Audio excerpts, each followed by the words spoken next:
Gospe in gospodje, spoštovani gostitelj, predsednik Državnega sveta, gospod Alojz Škovšca, spoštovani državni svetniki in poslanci, vsi prisotni, lepo pozdravljeni v imenu Društva Skulpte in Zavoda Novo mesto na odprtju razstave v Državnem svetu Republike Slovenije.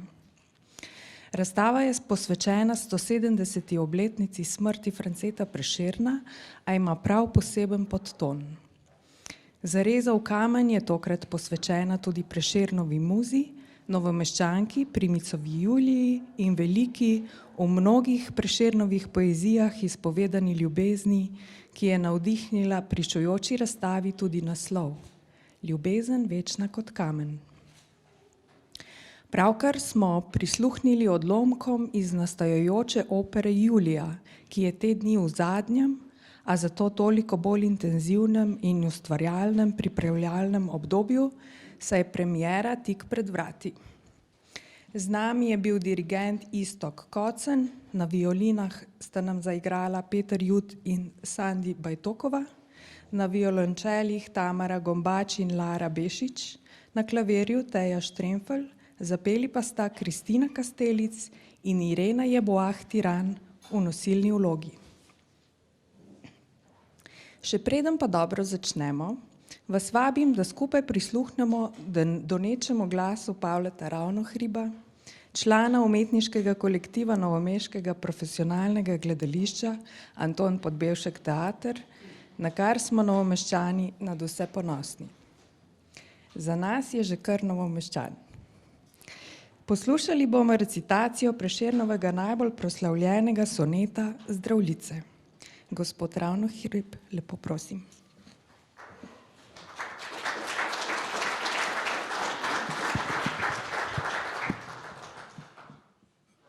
Prijatelji,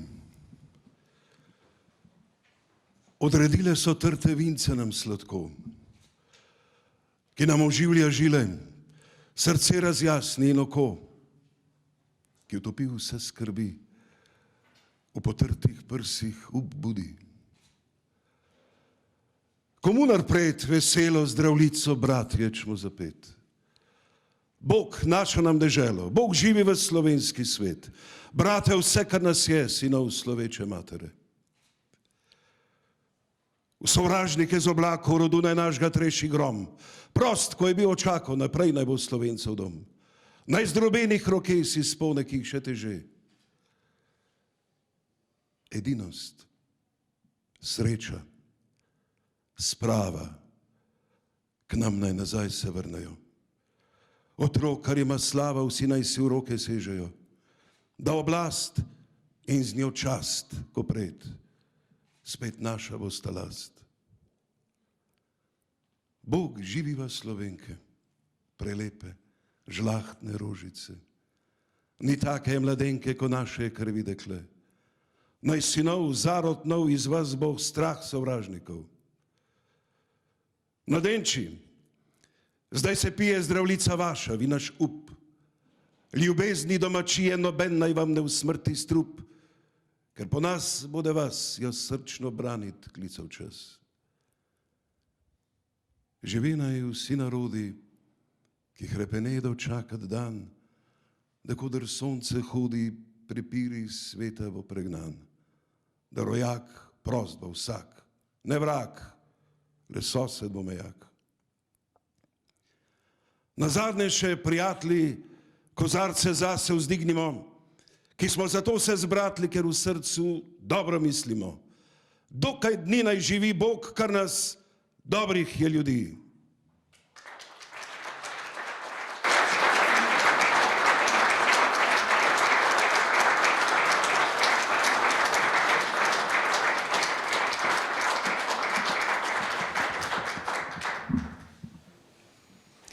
Gospod Pavle, najlepša hvala. Zdaj, ko smo že dodobra vstopili v Prešernov univerzum, se bomo posvetili umetniškim skulptam iz kamna, ki so prvi razlog, da smo se tukaj zbrali. Vljudno vabim k mikrofonu našega cenjenega gostitelja, gospoda Alojza Kovšco, predsednika Državnega sveta.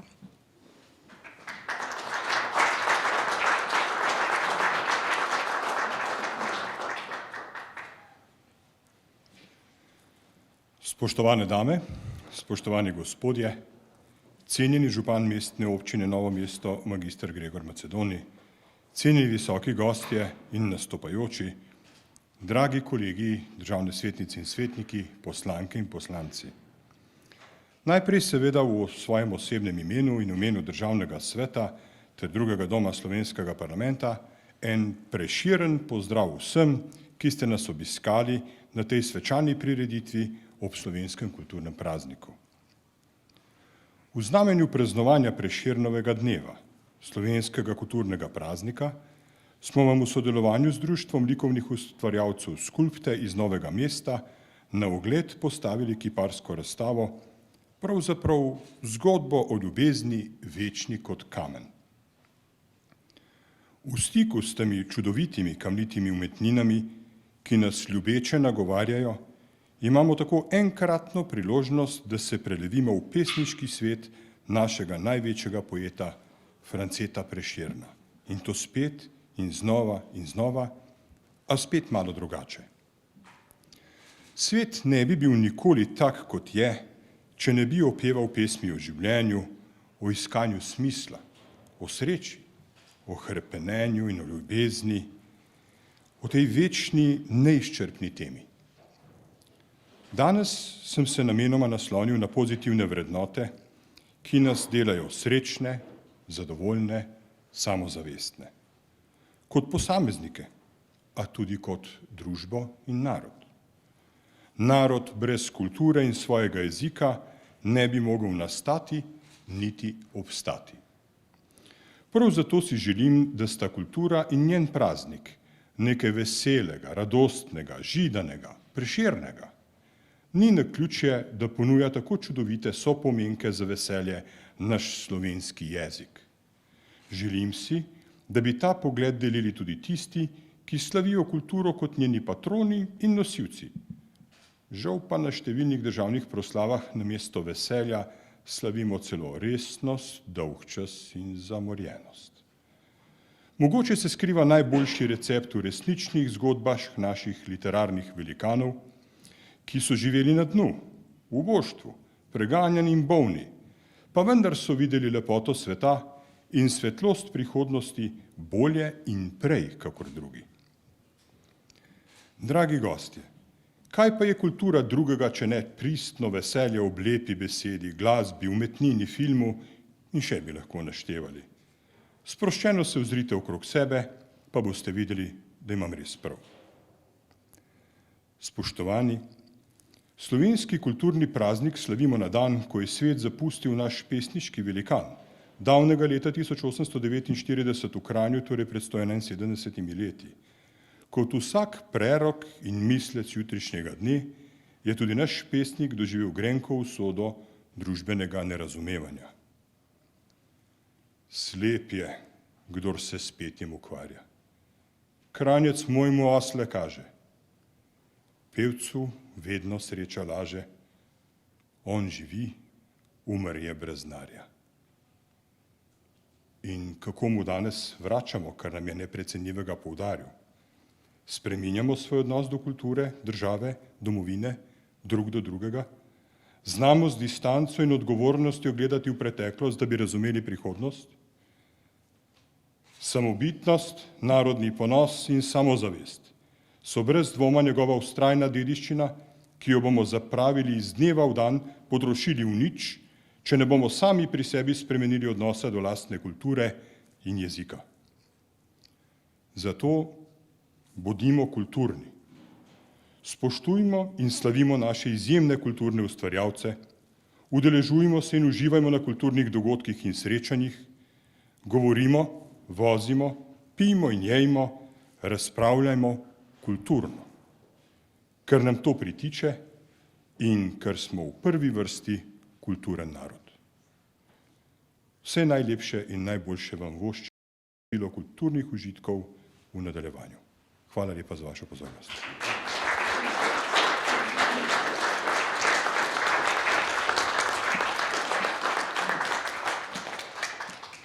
Hvala tudi vam, gospod Kovšca. Razstava Ljubezen večna kot kamen se je ujela v skupno spiralo energij, ki se sproščajo ob nastajanju prve lastne avtorske produkcije Zavoda Novo mesto, to je opere z naslovom Julija. Avtor glasbe je danes z nami. Aleš Makovac, akademik, skladatelj, dobitnik Prešernove in Trdinove nagrade, ki ga že dolgo lahko občudujemo v vlogah dirigenta, zborovodje, orglavca in odličnega glasbenega pedagoga. V preteklih sezonah je kot producent in dirigent uspešno izvedel 2 operni noviteti, Krst pri Savici in Pod svobodnim soncem, in s tem utrl pot novi iniciativi za nastanek glasbenega gledališča v Novem mestu. To pobudo je v sezoni 2017-18 okronal z izvedbo lastne velike romantične opere Deseti brat. Aleš, prosim te za nekaj več besed o operi Julija.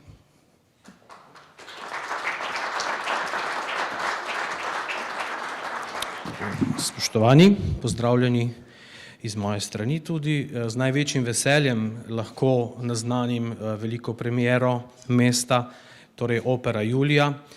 Dodam pa takoj to, da to idejo sem dobil ravno od društva Skulpte, da bi postavili v Novem mestu na oder neko veliko zgodbo naše Primicove Julije. In ta zgodba sedaj doživlja realizacijo.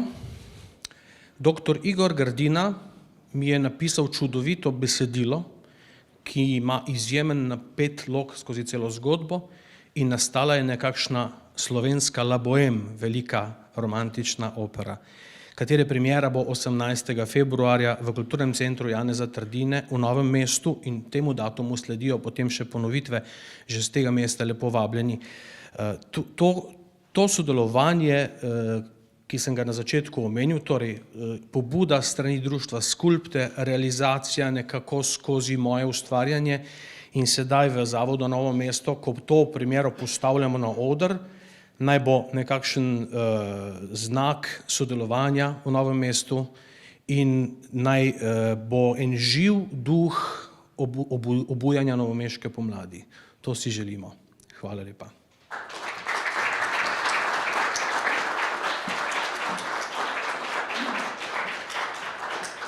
Najlepša hvala. Mestna občina Novo mesto igra zelo pomembno vlogo v novomeški umetniški produkciji, saj je pomemben finančni, pa tudi moralni podpornik različnih ustanov, društev in posameznikov.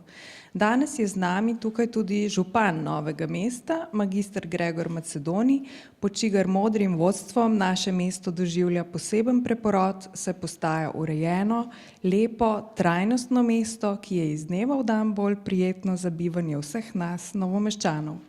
Dragi župan, vljudno prosim, da se mi pridružite in spregovorite nekaj besed v popotnico današnji razstavi.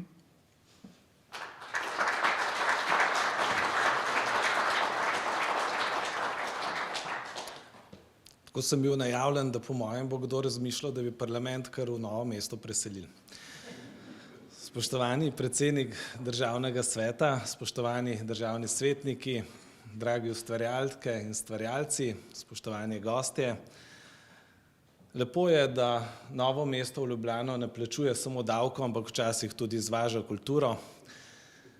Jaz sem vesel, da je društvo Skulpte danes nas povabilo res na ta izjemen dogodek tukaj v hram slovenske demokracije.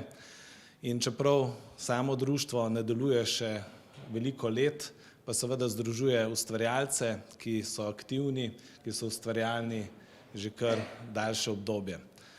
Vesel sem, da smo nekako našli to skupno energijo, povezovanje med tematskimi leti v Novem mestu v zadnjem času Jantrnega in Štuklovega in da seveda nastajajo izjemne stvaritve, ki bogatijo tako naš lokalni kot seveda tudi nacionalni kulturni prostor.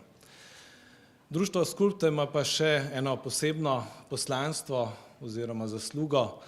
So glavni pobudniki ohranjanja spomina na Primicovo Julijo, ki, kot vemo, je kar precejšen del svojega življenja preživela v Novem mestu.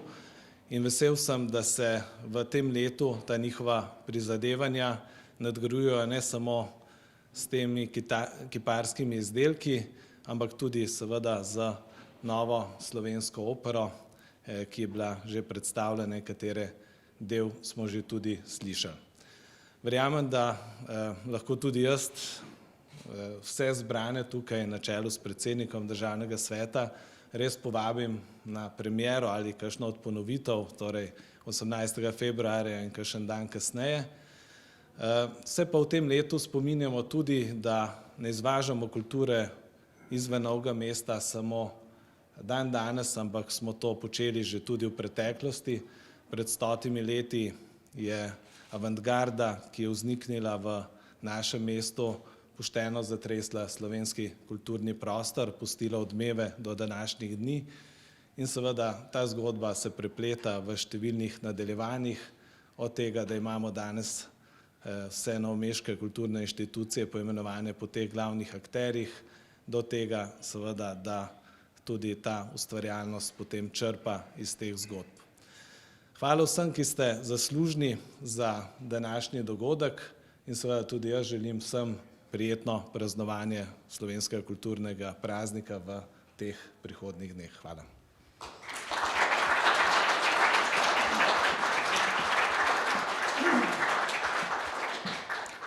Najlepša hvala, Gregor.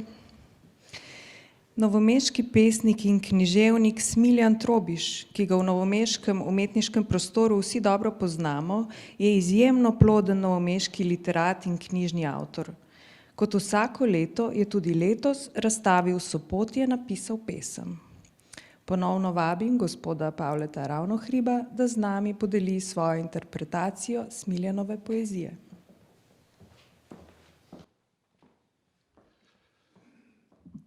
Ljubezen večna kot kamen. Ljubezen prežema rojevanja, ustvarjanja in trpljenja, da bi se pokazala svetu, da bi svet prepričala, naj živi za njo in manj zaminljivo. Kiparji so jo našli, njene strune so brnele, ko so se sklanjali nad kamnitimi gmotami, jih rezali, jim z ostrim očesom dajali oblike, kakor jim je pel njihov duh. Vedeli so, da je umetnina le krik, le met v smeri k popolnosti. Začutili so, kako so veliki v svoji človeški presežnosti. Kot bi kamni padli z njihovih src, so se zavedli, da so drugim mnogo darovali, jim povedali o Prešernovem ognju in trpljenju in še več o ljubezni, vseh ljubezni, ki je lepota sama. Velika in nežna ljubezen, lepota, ki vodi vse, ni dopustila, da bi ljubezen Prešerna do Julije prekrila svetlobo njunih duš.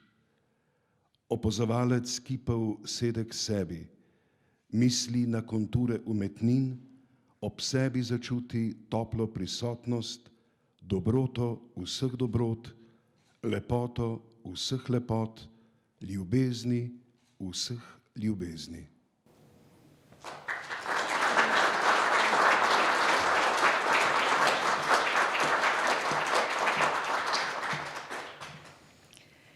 Hvala, Pavle. Hvala tudi vsem umetnikom za dragocene trenutke, ko lahko v življenju čutimo umetnost. Da pa ne ostane le pri občutkih in občutenjih, prosim gospoda Jožefa Matijeviča, umetnostnega zgodovinarja, da nam poda likovno oceno o razstavljenih skulpturah. Gospod Jožef Matijevič.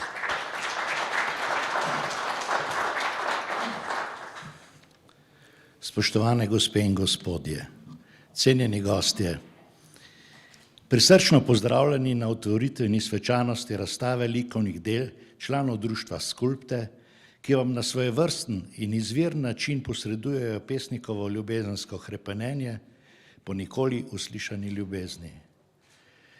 Svoje kiparske interpretacije tokrat obsežno predstavljajo likovni javnosti, pa so nadgradili danes z dosedanja ustvarjalna prizadevanja in tako na svoj najboljši način usmerili svoje ustvarjalne zamisli v pripravo pregledne skupinske razstave z namenom, da na kulturno-umetniški način poklonijo pesniškemu geniju, ki nam ga lahko brez dvoma zavidajo tudi veliki evropski narodi. Pri svojem delu so bili avtorji tudi tokrat dosledni in zvesti kamnu, temu plemenitemu materialu, ki zahteva skrbno in dolgotrajno obdelavo.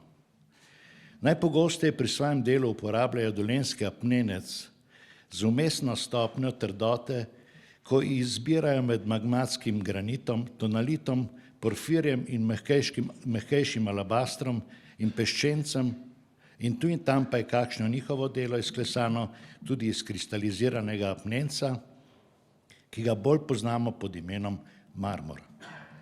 Člani društva Skulpte so se pri uresničevanju svojih ustvarjalnih zamisli opredelili za klesanje, čeprav je tehnični postopek kiparskega oblikovanja dvojen. Pri prvem sloni na klesanju, torej odvzemanju snovi in po takšnem postopku narejeno ustvarjalno delo je skulptura. Ko pa z gnetenjem gline oblikujemo in formalno uresničimo izbrani motiv in po njem naredimo kalup, model, ter vanj odlijemo ponavadi v bronu tridimenzionalno likovno delo, smo dobili plastiko. Po razsežnosti razlikujemo dve temeljni osnovni kiparski obliki. Prosto stoječo oblo skulpturo ali plastiko in globok ali plitek relief, ki je vezan na ploskev. Kip gledalcu nudi ogled vseh strani. Relief nam omogoča le čelni frontalni pogled. Poseben čar kiparstva kot specifičnega načina likovnega izražanja je predvsem v tem, da prostornino in obliko čutimo in doživljamo ne le s pogledom, temveč tudi z dotikom, za razliko od risbe, grafike in slikarstva, ki nam ponujajo tretjo razsežnost le kot navidezen iluzionistični učinek.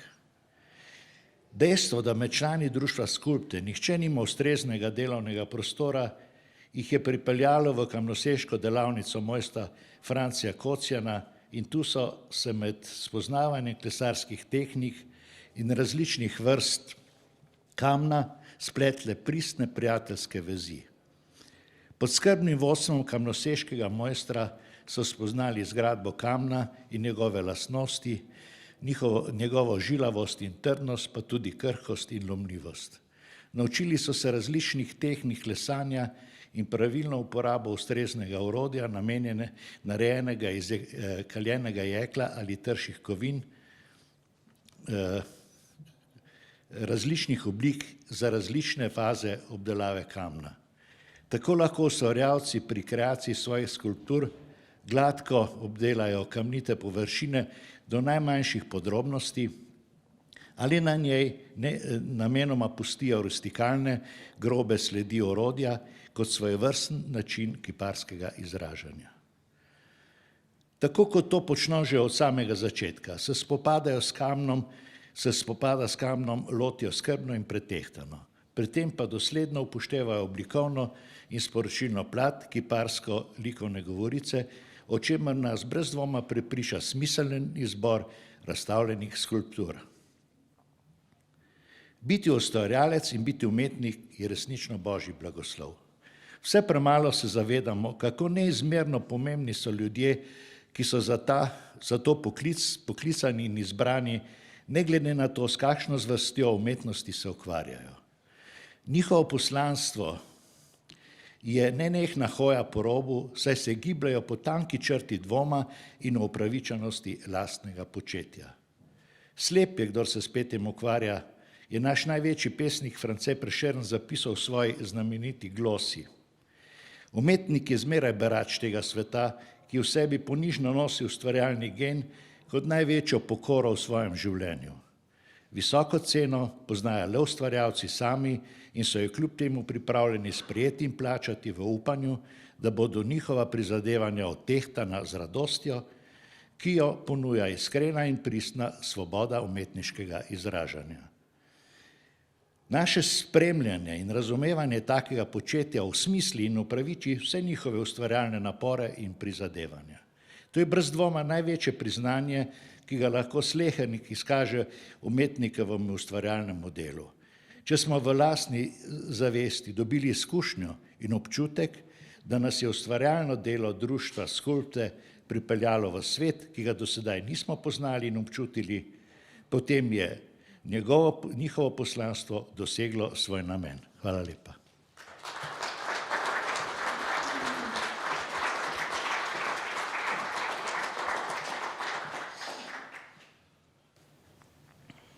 Čas je, da skulpturam vdihnemo življenje ali, če se izrazim priložnosti primerno, vdihnimo jim ljubezen. Gospod Alojz Kovšca, najlepša hvala za vaše gostoljubje. Prosim pa vas, da se mi pridružite in odprete razstavo društva Skulpte Ljubezen večna kot kamen. Spoštovane dame in gospodje, razstava je odprta. Uživajte v pogledu in vseh tistih misli, ki jih ta kamen, preoblikovan z ljubeznijo, vzbudi v vas. Predvsem pa ohranimo svojo narodno identiteto, nosimo svoje poete v srcu in ljubimo slovenski kamen, kakor da bi bil iz krvi in iz mesa. Hvala.